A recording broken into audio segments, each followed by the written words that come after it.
Hai Sobat PPG, salam pendidikan. Perkenalkan, nama saya Margareta Taniria Sarumaha. Saya dari PPG Prajabatan UISU Medan. Berikut kampanye praktik baik penerapan scaffolding pada Zone of Proximal Development sebagai aksi nyata UAS Perspektif Sosial Kultural. Kampanye praktik baik ini dilaksanakan di kelas 10-10 SMA Negeri 3 Medan. Pada bagian awal video ini, saya akan menjelaskan ringkasan intervensi terkait penerapan scaffolding pada Zone of Proximal Development. Peserta didik di kelas 10-10 ini secara umum memiliki kecerdasan intelektual yang tinggi. Namun, terdapat beberapa peserta didik yang belum bisa menguasai materi seperti teman yang lainnya. Pada proses pembelajaran menggunakan kurikulum merdeka pada mata pelajaran sejarah. Sesuai dengan kurikulum tersebut, memungkinkan peserta didik belajar lebih mandiri dan berpikir kritis, sehingga memberikan perkembangan yang lebih baik pada peserta didik. Kemudian, memungkinkan mereka pula untuk memperoleh kemandirian dan meningkatkan pengetahuan serta pengalaman mereka. Cara guru dalam mendampingi peserta didik yaitu memberikan pendampingan atau menuntun penguasaan materi dengan cara bertahap, sehingga peserta didik didampingi dengan berangsur-angsur diberi kepercayaan untuk dapat melakukan proses belajarnya secara mandiri. Peran guru dalam pembelajaran kurikulum merdeka yaitu sebagai scaffolder, penyampai informasi, fasilitator, dan evaluator yang dapat membebaskan peserta didik untuk berpikir, berkreasi, dan berkembang. Pembelajaran dengan pendekatan scaffolding ini memberikan kesempatan kepada peserta didik untuk belajar lebih mandiri. Secara operasional, langkah-langkah dalam penerapan scaffolding adalah guru menjelaskan dan menyampaikan informasi sebanyak-banyaknya mengenai sub pembahasan yaitu materi pelajaran. Pada tahap ini pula pelaksanaan scaffolding dengan menugaskan peserta didik membentuk kelompok sesuai ZPD atau Zone of Proximal Development untuk memecahkan masalah yang ada.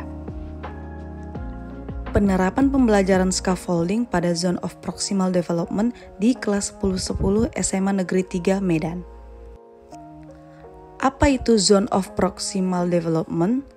Zone of Proximal Development atau zona perkembangan proksimal adalah jarak antara perkembangan aktual dan perkembangan potensial peserta didik. Perkembangan aktual adalah kemampuan peserta didik dalam menyelesaikan tugas atau memecahkan masalah secara mandiri, sedangkan perkembangan potensial adalah kemampuan peserta didik dalam menyelesaikan tugas atau memecahkan masalah ketika di bawah bimbingan orang dewasa atau teman sebaya yang berkompeten.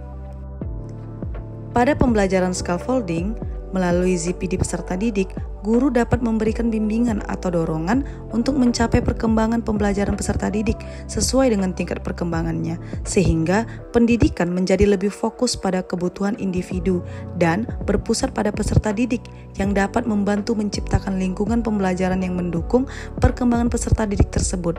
Melalui pembelajaran CVD ini juga membantu peserta didik dalam meningkatkan kompetensi kemampuannya dalam keterampilan, pengetahuan peserta didik, serta berpikir kritis melalui interaksi dan bimbingan serta meningkatkan kepercayaan diri mereka. Berikut ini saya akan jelaskan bagaimana tahapan penerapan scaffolding. Yang pertama, kegiatan pembelajaran berpusat pada peserta didik agar peserta didik lebih aktif, sementara guru hanya sebagai fasilitator. Tahap kedua, pada kegiatan pembelajaran, guru melakukan kegiatan dengan berdiskusi dan tanya jawab. Kemudian tahap ketiga, pada kegiatan awal, guru memberikan pertanyaan pemantik untuk mengetahui tingkat pemahaman dan pengetahuan peserta didik. Tahap keempat, guru menampilkan media pembelajaran yang dapat membangkitkan rasa ingin tahu peserta didik dan meningkatkan motivasi belajar serta membuat peserta didik mampu berpikir kritis. Tahap kelima, guru menyusun kelompok peserta didik dengan kemampuan yang berbeda-beda.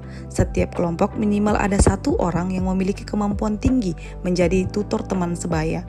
Dan kemudian tahap keenam, guru menjelaskan materi kepada peserta didik dan memberikan peluang tanya jawab apabila terdapat materi yang belum jelas atau dipahami oleh peserta didik.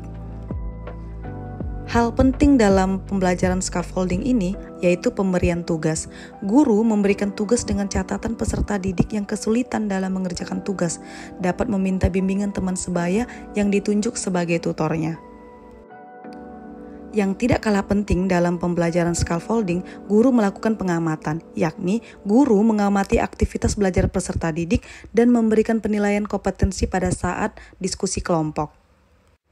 Hal lainnya yang harus diperhatikan dalam pembelajaran scaffolding ialah refleksi, yakni di mana guru dan peserta didik merefleksikan kegiatan pembelajaran untuk menetapkan rencana tindak lanjut dalam kegiatan pembelajaran berikutnya.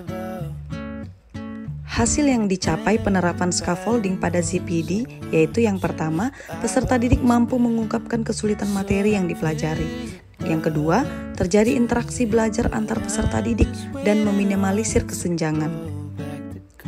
Kemudian, peserta didik lebih senang dalam mengikuti pembelajaran. Dan yang keempat, peserta didik dapat membangun pengetahuannya sendiri melalui eksplorasi. Pembelajaran dan replikasi terkait penerapan scaffolding pada ZPD, penulis mereplikasikan pembelajaran tersebut pada praktek pembelajaran terbimbing pada siklus 2 di kelas 10-10 dan siklus 3 pada kelas 11 IPS 2 SMA Negeri 3 Medan. Terima kasih sudah menonton video ini, berkah buat semua yang telah menonton. Salam pendidikan, salam PPG Prajabatan 2024.